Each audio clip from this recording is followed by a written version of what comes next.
जबकि माफिया जो है उसको ये माफ कर रहे हैं 50 खरब रुपए का टैक्स। ये जनाब पाकिस्तान की पॉलिसी है। नादरीन, डोनाल्ड ट्रंप ने और नेतन्याहू ने अपना सारा कुछ दांव पे लगा दिया। यानी इस वक्त जो लड़ाई चल रही है ना अमेरिका में, जिस तरह उन्होंने अपना आर्मी चीफ हटा दिया है, जिस तरीके से वो जर्नैलों की छुट्टी करा रहे हैं, जिस तरीके से अपने रास्ते में आने वाली हर रुकावट को हटा रहे हैं, तो मुकाबला इस वक्त डोनाल्ड ट्रंप के अपने करीबी साथियों और नेतन्याहू की पूरी लॉबी का मुकाबला इस वक्त चल रहा है उन अमरीकियों के साथ जो अमेरिका को सबसे पहले नंबर पर रखना चाहते हैं, सबसे आगे रखना चाहते हैं। और ये याद रखिएगा, सर्वाइवल की लड़ाई है। सबसे पहले तो आप नेतन्याहू को ले लेना, क्योंकि इन लोगों का सब कुछ दांव पे लगा हुआ है। नेतन्याहू को पूरी दुनिया में कहीं भी पनाह नहीं मिलेगी अगर वो ये जंग हार जाता है और मकासद पूरे नहीं कर सकता, तो पूरी दुनिया में नेतन्याहू को कहीं पे भी पनाह नहीं मिलेगी। वो एक जंगी मुजरिम है, उसके साथ बहुत बुरा होगा। डोनाल्ड ट्रंप, उसकी सारी एम्पायर, उसने तो अपने बच्चों का भी सोचा हुआ है कि मेरे बच्चे कहां कहां पे क्या क्या करेंगे। वो तो बहुत बड़ी एम्पायर बनाकर बैठा हुआ है, तो डोनाल्ड ट्रंप का क्या बनेगा? बहुत बुरे हालात में। पीट हेग्सेट जो अमरीकी वजीर जंग है, वजीर दिफा है, अब उसके मामलात ये हैं कि अब उसको जंगी मुजरिम करार दिया जा रहा है। उसके बारे में हर तरफ ये बात की जा रही है कि जंगी मुजरिम है और वो अपनी खाल बचाने के लिए अपने जर्नैलों की कुर्बानियां दे रहा है। बहरहाल ये मुझे बड़ा अच्छा लगा कि वो अपने जर्नैल को हटा सकते हैं, वरना नॉर्मली ऐसा होता नहीं है। पूरी दुनिया के अंदर जर्नैल बड़े तगड़े होते हैं। पाकिस्तान में तो इतने तगड़े होते हैं कि वजीर आजम को और सदर को ही हटा देते हैं जर्नैल, लेकिन वहां पर वजीर दिफा जर्नैलों को खास तौर पर आर्मी चीफ को हटा गया। अब यहां तक स्टेटमेंट दे दिया पीट हेग्सेट ने कि अमरीकी फौजी हजरत ईसा के लिए लड़ रहे हैं। ये इसको मजहब का रंग दे दिया कि जनाब लड़ो तो सही, आओ तो सही। मामला ये है कि ये लड़ाई तो देखें इसराइल लड़ रहा है, लेकिन इसको मजहबी लड़ाई बनाने की कोशिश की जा रही है। कभी इसको यहूदियों की मजहबी लड़ाई बना देते हैं, कभी इसको ईसाइयों की मजहबी लड़ाई बना देते हैं। तो जो ईसाई ममालिक हैं या रहनुमा हैं, वो इस लड़ाई से अपने आप को दूर रखते हैं। इस स्टेटमेंट के बाद कैथोलिक मसीहियों के जो रूहानी पेशवा हैं, पॉप लियो, उन्होंने एक स्टेटमेंट दिया है और टका के, जिसको कहते हैं सन्नाटेदार चपेड़ उन्होंने मारी है इस मजहबी जंग के बयानिए पे। उन्होंने कहा जी ऐसी बातें हजरत ईसा का तरीक़ेकार से बिल्कुल हटकर हैं। खुदा ने जिंदगियां तबाह करने की नहीं, उन्हें बनाने की तरगीब दी है, ये पॉप लियो ने कहा।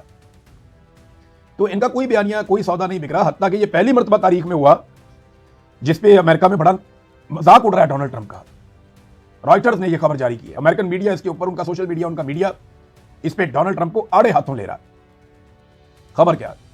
खबर यह है कि अमेरिका ने ईरान से दरखास्त की कि 48 घंटे की जंगबंदी कर देते हैं। ईरान ने कहा नहीं जी हम नहीं करते। यह तारीख में पहली दफा हो रहा है कि सुपर पावर अमेरिका किसी मुल्क को कह रहा है कि हमारी दरखास्त है कि 48 घंटे के लिए जंगबंदी कर दे मेहरबानी करके। तो ईरान कह रहा है जी हमने जंगबंदी नहीं करनी, हमने मारना है, ऐसे हम नहीं छोड़ेंगे। जंगबंदी होगी तो मुस्तकिल जंगबंदी होगी। उन्होंने वो बताया भी है पाकिस्तान के हवाले से जो कुछ बातचीत चल रही थी और कुछ बातें की जा रही थी कि ईरानी शायद पाकिस्तान में ईरानी क़यादत आना नहीं चाहती। तो अब्बास इराक़ची ने कहा नहीं ऐसी बात नहीं है, अमेरिकन मीडिया गलत खबर दे रहा है, हमें पाकिस्तान आने पर कोई एतराज़ नहीं था, भाई हैं हमारे पाकिस्तानी। प्रॉब्लम यह है कि हम जो मांग रहे हैं वो नहीं मिल रहा। हम ये कह रहे हैं कि कंक्लूसिव किस्म के जो हमेशा रहने वाले या मुस्तकिल बुनियादों के ऊपर जंगबंदी के इकदाम हों, ये जंग हमारे ऊपर दोबारा इंपोज ना की जाए। देखिए मैं भी आपको यही बात बता रहा था कि ईरान गारंटियां मांगता है जो पाकिस्तान के पास नहीं है। ईरान वो चीज़ मांगता है जो पाकिस्तान या पाकिस्तान की सरकार कर नहीं पाएगी और उनकी करने की कैपेसिटी भी नहीं है। तो ये है वो मामला जो सैयद अब्बास इराक़ची ने बताया कि पाकिस्तान से प्रॉब्लम नहीं है। एक और चीज़ उन्होंने कही, ये बहुत इंपॉर्टेंट है, इसको हमें ध्यान में रखना पड़ेगा। जब भी कभी यूक्रेन के न्यूक्लियर प्लांट के नज़दीक कहीं पे कोई रशियन मिसाइल आकर गिरता था या ड्रोन आकर गिरता, पूरी दुनिया ने रोला डाल दिया था, बहुत शोर मचाया था। ये सैयद अब्बास इराक़ची इसके बारे में ट्वीट करते हुए कहते हैं कि आप सबको याद है कि मगरिब ने कितना शोर मचाया था और कितना रोला डाल दिया था कि जब न्यूक्लियर प्लांट, पावर प्लांट है यूक्रेन का, उसके करीब आकर कोई धमाका हुआ था। तो इसराइल और अमेरिका लगातार बुशहर प्लांट के नज़दीक हमले कर रहे हैं और वो ये बता रहे हैं गुज़िश्ता चंद दिनों में 4 हमले यहाँ पे हो चुके हैं। इसके ऊपर कोई एक्शन नहीं हो रहा, बल्कि IAEA ने इसके ऊपर एक स्टेटमेंट भी जारी किया है कि खुदा न खास्ता यहाँ से अगर ताबकारी फैली तो पूरी दुनिया इसका खुमियाजा भुगतेगी। ये हैं मामलात। खुदा न खास्ता अगर अमेरिका ने और इसराइल ने कोई एक मिसाइल भी 19-20 होकर जाके सिस्टम के ऊपर लग गया और वहाँ ताबकारी फैल गई तो फिर सारा खित्ता इसको भुगतेगा। नाज़रीन, जिस वक्त डोनाल्ड ट्रंप ने ये स्टेटमेंट दिया ना कि ईरान की फ़िज़ाई हदूद हमारे कंट्रोल में है, हम जहाँ चाहें उसके ऊपर प्रवास कर सकते हैं, जहाँ चाहें उसके ऊपर जहाँ दिल करे हम जा सकते हैं, उसके फ़ौरन बाद जो है वो अमरीकी तैयारे एक के बाद एक, यक के बाद दीगरे गिरना शुरू हो गए ईरान के अंदर, उनके हेलीकॉप्टर्स, उनके तैयारे। अब ईरान दावा करता है कि इन्होंने बहुत ज़्यादा गिरा दिए, अमेरिका दावा करता है नहीं इतने ज़्यादा नहीं गिराए, लेकिन गिराए ज़रूर है। अमेरिका जो है वो अपना नुकसान तस्लीम करता है, लेकिन ईरान जितनी बड़ी मिकदार में वो नुकसान बता रहा है उतनी बड़ी मिकदार में अमेरिका तस्लीम नहीं करता। तो तैयारे गिरे कौन से हैं मुबैना तौर पर मैं कहूँगा, इसलिए कि अभी टेक्निकली चीज़ें क्लियर नहीं है। F-35 के बारे में कहा जाता है, लेकिन अभी क्लैरिटी इसके बारे में नहीं है। ये तैयारा तबाह हुआ है। फिर F-15E स्ट्राइक ईगल तैयारे हैं 4, वो तबाह हो गए हैं। फिर एक A-10 तैयारा है बड़ा कीमती, ये भी तबाह हो गया है। फिर एक एवॉक्स तैयारा है, ये तो बहुत ही महंगा तैयारा था और ये पूरी एयरफोर्स के लिए बड़ा इंपॉर्टेंट होता है, इसको बीच में ही 2 कर दिया ईरान ने मार के, और वो बाकायदा वीडियो भी इसकी जारी की गई। ऐसा एक्यूरेट निशाना, मैं तो हैरान हो रहा था कि ये इतना एक्यूरेट निशाना इतने सैकड़ों मील दूर से मारना बड़ी कमाल टेक्नोलॉजी है ईरान की, या कोई बड़ी ज़बरदस्त उन्हें मदद मिल रही है। जो भी कर रहा है कमाल कर रहा है। इसके अलावा उनके K-135 टैंकर्स जो हैं वो 8 उनके तबाह हो गए, 3 हेलीकॉप्टर हैं और 17 MQ-9 रीपर्स। अब ये आज़ाद ज़राए जो हैं वो इन चीज़ों के बारे में क्लेम करते हैं, क्योंकि जंग में देखिए क्लेम होता है, सबूत बाद में आते हैं, हक़ाइक़ बाद में सामने आते हैं। पहला जो होता है वो जंग में क्लेम होता है कि जनाब ये क्लेम है, इतने मार दिए गए हैं और इतना को नुकसान पहुंचा है। इस जंग से ना नाज़रीन दुनिया ने कुछ चीज़ें मजीद सीखी हैं। इससे पहले कि मैं आपको ये बताऊं, पहले पायलट के ऊपर तो आ रहे हैं, वो पायलट नहीं मिल रहा अभी तक। अमेरिकन ने भी नहीं बताया कि वो अपने पायलट लेके निकल गए हैं और उनको मिले नहीं, उनके हेलीकॉप्टर भी वहाँ पे डैमेज हो गए, जबकि ईरानी लगातार उन्हें ढूंढ रहे हैं। और कुछ सोर्सेज ये भी बता रहे हैं कि अमेरिकन का अपने पायलट के साथ रब्ता भी हुआ है और वो पायलट जो है छुपा हुआ है ईरानी सरजमीन के अंदर, तो अमेरिकन उसको निकालने की कोशिश कर रहे हैं, क्योंकि इनका कम्युनिकेशन का सिस्टम जो है वो बड़ा जदीद है और उसको बड़ी सपोर्ट है सैटेलाइट के जरिए से। तो अगर उनका रब्ता है आपस में किसी तरीके से अमेरिकन पायलट का अपनी सरकार के साथ, तो वो कोशिश करेंगे कि उसको छुपा के अभी नहीं तो 1 महीने बाद भी निकालें, तो उसे किसी तरह निकाल के ले जाएं। दूसरी तरफ जो ईरानी है अब वो ढूंढ रहे हैं लगातार। ईरान की सरकार ने वहाँ पे इनाम भी मुकर्रर कर दिया, 66,000 अमरीकी डॉलर का इनाम मुकर्रर किया जो आदमी वो पायलट पकड़वाएगा या उसके बारे में बताएगा। अब पायलट की पकड़वाई के लिए एक लड़ाई चल रही है, अमेरिका कोशिश कर रहा है वो पकड़े और अपना पायलट ले जाए यहाँ से। ईरान कोशिश कर रहा है कि कुछ भी करके ये पायलट ईरान के हाथ में आ जाए। अगर ईरान के हाथ में आ जाएगा तो ये ईरान के हाथ में एक बड़ा तुर्क का पत्ता आएगा। तो देखते हैं होता क्या। अच्छा, दुनिया अपने हथियार में आपको बता रहा था कि वो उनको मॉडिफाई कर रही है। ये जो जंग हुई है ना, देखिए इससे पहले एक जंग हुई थी अजरबैजान में और आर्मीनिया में, उसमें एक चीज क्लियर हो गई थी कि टैंकों का किरदार तकरीबन खत्म हो गया। ये भी जितने टैंक इसराइल के तबाह कर दिए हैं हिजबुल्लाह ने, वहां पर भी आपको पता चल जाना चाहिए। तो टैंक अब उतना इंपॉर्टेंट रहा नहीं है, अब ड्रोन बहुत इंपॉर्टेंट है। ईरान ने साबित किया कि बैलिस्टिक मिसाइल हो, आपके पास मिसाइलों की जदीद टेक्नोलॉजी हो जो हवा में रास्ता बदल सके, और आपके पास क्रूज मिसाइल्स हों और ड्रोन्स हों जिनकी मालियत कम हो, तो आप बड़ी से बड़ी सुपर पावर को भी मुश्किल में डाल सकते हैं।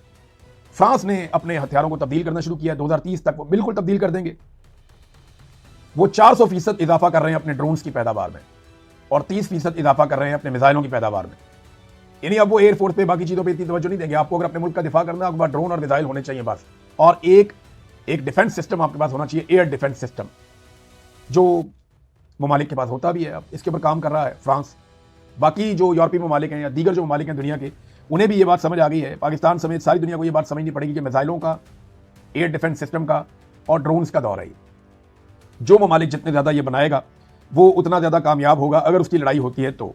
नाज़रीन, इस वक्त अमेरिकी ट्रांसपोर्ट तैयारे बहुत बड़ी तादाद में मिडल ईस्ट की तरफ आ रहे हैं और ये लगातार उनकी नकलो हरकत देखी जा रही है। ये तैयारे अमेरिकन फौजियों को, अमेरिकन फौजी साजो सामान को लेकर मिडल ईस्ट में पहुंच रहे हैं। तो इसका मतलब आप ये समझ लीजिए कि लड़ाई खत्म होने नहीं जा रही। अगर तो डोनाल्ड ट्रंप को फेस सेविंग नहीं मिलती, अगर तो नेतन्याहू को फेस सेविंग नहीं मिलती, तो ये दो लोग इस लड़ाई को उस नहज तक ले जाएंगे कि ये खित्ता आग के अंदर जलेगा। क्योंकि जिस हिसाब से यहाँ पे बारूद पहुंचाया जा रहा है, हथियार पहुंचाए जा रहे हैं, अगर ये बारूद जला और ये हथियार चले तो इस पूरे खित्ते में आग लगेगी। और इस वक्त अगर इंडिया पाकिस्तान के साथ कोई एडवेंचर कर देता है, जैसा कि मैंने आपको शुरू में बताया, उसके इम्कानात बढ़ रहे हैं, पाकिस्तान के वज़ीर दिफा ने भी कहा, तो ये पूरा खित्ता एक अजीबोगरीब लड़ाई की लपेट में आ जाएगा। अब तक इतना ही, अपना ख्याल रखिएगा, अपने चैनल का भी। अल्लाह हाफ़िज़।